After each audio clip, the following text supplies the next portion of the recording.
Sveiciens šodienā. Šodien vēlos piedāvāt attiecību izlikumu.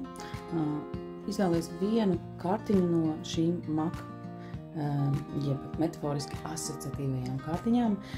Šajām kartiņām nav nozīmes. Tas ir viss, ko tu sajūti, viss, ko tu redzi, visi simboli, kur tev iekrīt tavās atziņās, ir stāsts par tevi, par tavām aktualitātēm. Tātad, ar ko tev asociējas?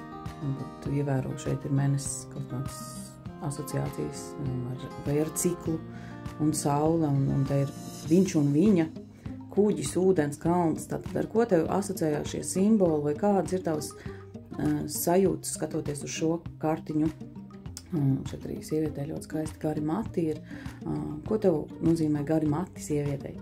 Un paskaties, pavēro, pajūti, un ja tu sajūti, ka šī būs tava īstā kārtas, tad izliksim izlikumu. Un otrā kartiņa ir lūk šāda. Šeit arī nav nozīmes. Nozīmi piešķir tu, visu, ko tu redzi, visu, ko tu sajūti. Ja tu ieraugot šo attēlu, tev liekas, jā, šis ir pašais par mani. Šeit redzu vīrieti, sievieti, māju, viņi abi tur rokās, jā, tur ir saule. Tad izvēlies, šī būs otrā. Un izliksim izlikumu un paskatīsimies šīm attiecībām iekšā pašlaik, kas tad ir aktuāls un kas notiek. Tātad pirmais izlikums, kurš par šo kartiņu. Tātad šeit nebūs stāsts par to, kāds tas otrs cilvēks ir nelietis, kā viņš man dara pāri, ja, bet mēs skatīsimies no savas puses, kāda ir tā pašreizējā aktualitāte starp mums abiem, ja, tātad starp šo un šo cilvēku. Un tātad pašreizējā aktualitāte, mūksim mēs šeit, lai var redzēt. Un tad būs tava pusīte, kā tu jūties savā prātā pret šo partneri, kādas ir tavas sirds noskaņas un fiziski reālajā plānā. Un tad arī izliksim to pašu par partneri, ko viņš domā, varbūt viņam pavisam citi fokusi ir un fiziskajā plānā. Nu, lūk, un vērsim vaļā šīs aktualitātes un skatīsimies, kas tad šeit notiek. Apsveicu, divi zobeni pašreizējā situācijā. Jūs dzīvojat pēc savām prāta pārliecībām. Jūs iespējams nevēlaties kaut ko ieraudzīt, kaut ko saskatīt, jo prāts ir tas, kurš diktē visu pašreiz. Jā, nu, tu esi spēkā, dodoša, emocijās, jā, un tev ir arī šīs attiecības svarīgas. Un, jā, vīrietis arī tevi mīl. Tā kā, es teiktu tā, ļoti spēcīgas kārtas. Taču pašlaik ir tā sajūta tāda, ka ir kaut kādas emocijas, ja? Jūs abi esat iekrituši emocijās, ja? Šīs kausu kārtas runā par emocijām. Un dēļ šīm emocijām, vai arī dēļ tām pārliecībām, kuras ir prātā, jūs neļaujat tām emocijām tā kā būt pašreiz, ja? Jo dzīvi vairāk vai mazāk diktē šie mūsu pieredzētie, piedzīvotie attiecību modeļi, bailes, kuras nāk. Bailes ir pilnīgi visiem cilvēkiem par daudz un dažādām sfērām. Un tu esi ļoti dodoša. Šeit arī var redzēt, ka tu esi gatava dot, dalīties, tu esi savā spēkā. Šī ir ļoti pozitīva kārts, un arī vīrietis ir dodošs, viņš ir kā tēvs, ja?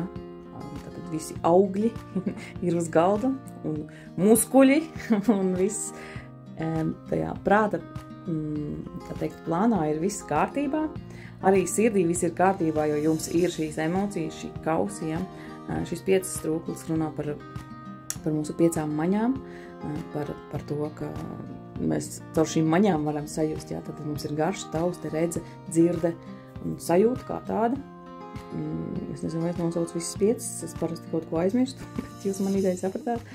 Un tad viņš tevi mīl, un arī tu viņu mīli, jo arī tevi ir kausi. Šīs ir tādas ļoti interesantas, mazliet mistiskas kausu kārtas. Jā, un fiziskajā plānā noteikti ir ļoti svarīgi šīs attiecības, lai būtu šī komunikācija, lai būtu šī savienība, lai būtu šis kontakts, tev tas viss ir ļoti svarīgs, tu esi šis mīlnieks, ja? Šī mīlniece. Un partneris savukārt ir tāds ugunīgs, gars, un viņš arī izjūt kaut kādu kaisli pret tevi, varētu teikt tā. Nu, lūk, tā kā izlikums ir tāds, es teiktu, ka šeit varētu arī izvilkt kādu papildu kārtīti, paskatīties, kā mēs varētu tikt ārā no šiem prāta, no šīs pašreizējā brīža, no šī prāta gļuka ārā. Jā, Pentaklu karaliene, skaisti, dodoša, mīlīga, nevis mīlīga, bet mīloša, gādīga māte. Jā, zemes māte. Reizēm mums ir nepieciešama tieši šī zemes enerģija, ja? Šī kaut kāda iziešana dabā, pastaiga, ja? Kad tas sazemēšanās, sajust šo zemes spēku, kur patiesībā zeme mums ir tik dodoša, tik mīloša. Ja? Tas varētu būt kā tāds padoms, visuma padoms. Nu, lūk, šāds ir tavs izlikums, un tagad izliksim otro izlikumu par šo kartiņu. Un paskatīsimies, kas šeit lācītiņa ir vēderā. Un pašreizējā situācija, man patīk kartiņas likt neredzami sākumā, un pēc tam viņas griezt otrādi. Tātad šeit būs tavs prāts, tavs sirds, šķīvi nokās, fiziskais plāns, šeit būs partnera prāts, partnera sirds un fiziskais plāns. Nu tālāk skatāmies.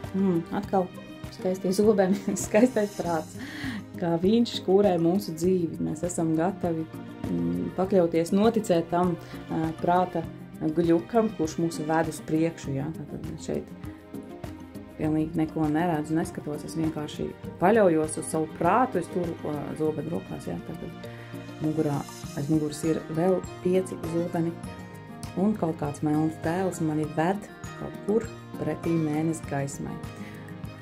Nu jā, un mēnesi gaisma, tā var būt arī tādam atgādinājums par mūsu zemapziņu, ja? Ka reizēm mūsu zemapziņa ved iekšā kaut kādos dziļumos. Tas var būt maldinoši, tātad ir kaut kādas sāpes. Tātad ir tev pašais, tev ir tā sajūta, ka tu esi sāpināta, ka tu esi nospiesta pie zemes, kā savainota, ja. Šī ir tava prāta stāvoklis. Iespējams, ka tev šķiet, ka tu šajās attiecībās visu vislabāk zini, ka tu dod gudrus padomus, ja? Šeit ir tādi 2 bērniņi. Jā, šī kārta tādā negatīvā izpausmē, tā ir ļoti spēcīga kārta, ja? Bet tādā negatīvā izpausmē viņa runā par tādu fanātismu. Un pasaules kārts savukārt runā par ciklu. Ka mums ir, mēs dzīvojam ciklus, un arī attiecībās mēs dzīvojam ciklus, ja? Tad mums ir kaut kāds cikls, kuru mēs izejam, ja? Un paskatīsimies partnerim. Partneris arī cīnās ar savu prātu pašreiz, un viņam notiek kaut kāds dziedniecības procesi iekšēji, bet viņam ir arī ļoti tātad iekšējā cīņa prātā, kurš uzvarēs, kurš zaudēs, kurš vainīgais, ja, meklē tātad vainīgot, un tu esi vainīgs, ne, tu esi vainīgs, ja, un tad, jā, un tās prāta pārliecības mūs ved. Šī ir sirds pozīcija. Es teiktu, ka sirdī viņš ir mīlošs, viņš uzticās kaut kādai iekšējai sajūtai, gaismai. Jā, kausī liecina par to, ka jā, šeit ir mīlestība, arī šis kauss, bet šis ir tāds jauns, tāds kaut kādas jaunas tās sajūtas jūtas. Jā, varbūt tas ir tāds, varbūt jums ir jaunas attiecības, tikko sākušās, un jūs tur cīnīties ar savu prātu vēl, jā. Tu kā jūties kā gudrāka skolotāja, jā,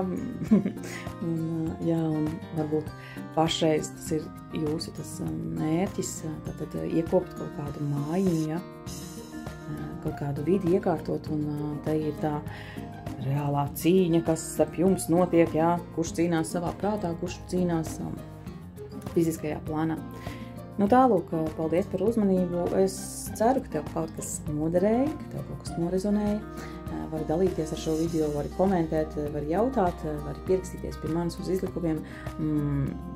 Šāda tipa izlikums ir ļoti vienkāršs, tas ir ātri redzams, jā, kas ir redzams izlikumā.